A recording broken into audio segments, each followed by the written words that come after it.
First impressions are important, and Psalm 1 gives us a very important first impression for the Psalter. The scholars for years have suggested that it sort of shapes the way you read the rest of the book. Wilson was the one who used the term hermeneutical spectacles. It gives us sort of the glasses, the lenses through which we view the rest of the Psalms. So I want to take a moment to look at a little closer at Psalm 1. So we'll start off in verse 1. Blessed is the man who does not walk in the counsel of the wicked, nor stand on the path of sinners, nor sit in the seat of scoffers. But his delight is in Yahweh's law. On his law he meditates day and night. Let me stop there for a second because there's a lot to talk about. First of all, you have the opening word, blessed, in Hebrew, ashrei. That's going to be important because that's the same word that begins the last verse of Psalm 2, and some have suggested that inclusio means we read the two Psalms together. Also, we have this word Torah, or law, as it's usually translated in Scripture. His delight is in Yahweh's law. Now, if you remember from survey, the best translation we have for Torah is not law, but really the word instruction or teaching. Laws were not things in 20th century America that they were in ancient Israel. We normally think of laws today as those things you don't want to get caught breaking, as opposed to in ancient Israel, God's Torah, God's law, was his instruction for life. It was the way in which you would live. It was the key to a good life. You follow Torah. In this case, you meditate on Torah day and night. The word for meditate is interesting because we also have a connection to that in Psalm 2 as well. The Hebrew word haga, it's a guttural sound that is often a growl. In some contexts, animals can make that noise. So you're growling over, meditating over, pondering over the Torah day and night. It's something that the righteous person focuses on all the time. Well, let's continue on. Verse 3. He'll be like a tree planted by streams of water that produces its fruit in its season, whose leaf also does not wither. Whatever he does shall prosper.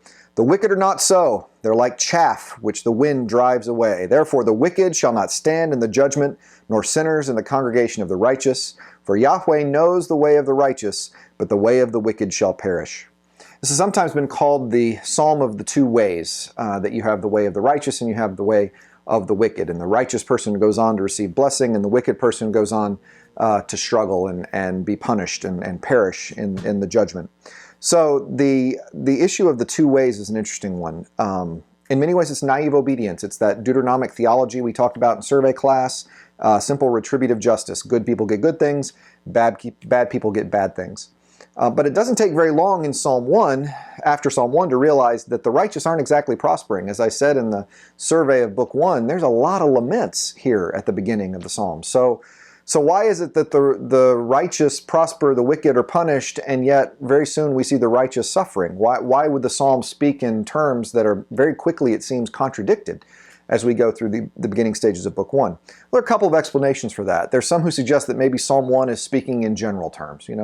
In general, the righteous are blessed. In general, the wicked are punished. In general, you see these things end up making sense.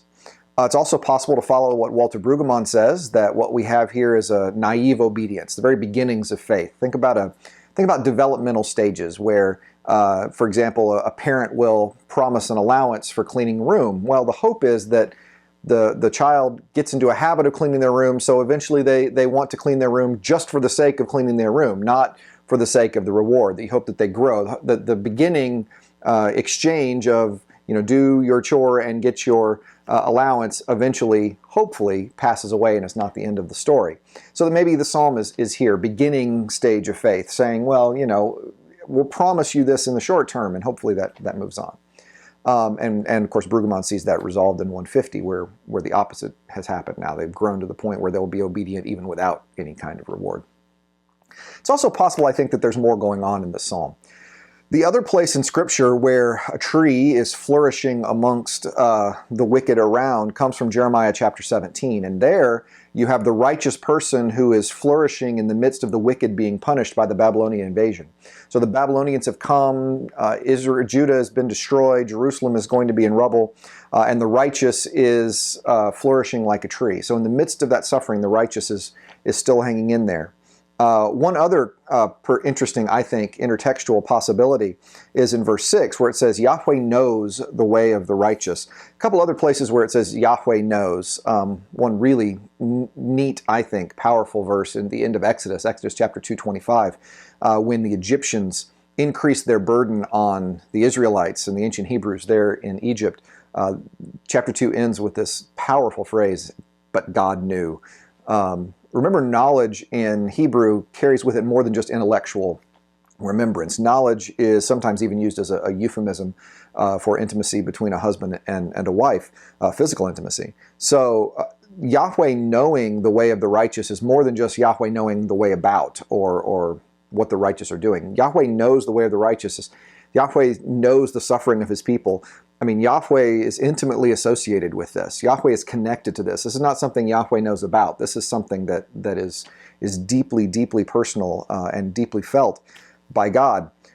So I've often wondered, with that connection to Jeremiah 17, where the righteous are flourishing amidst this destruction of the wicked around, and the righteous of God, the ancient Hebrews, suffering in the midst of ancient Israel, I've somehow wondered if perhaps Psalm 1 should not be read as sort of the simplistic trust in God and everything's going to be okay kind of perspective, but actually a more, I would say, a deeper reading of a psalm of encouragement, that it's coming at a time, perhaps, as we see in some Psalms very shortly, of suffering, of difficulty, of times when it seems God's not making sense. And that the psalm actually is a psalm of encouragement, reminding to hang in there, to bear up, to be that tree that's flourishing, to remember that God knows the way of the righteous. And if you can hang on to the end, I promise it'll make sense. Really interesting way to begin that first psalm, and many levels of interpretation as it's done over the years.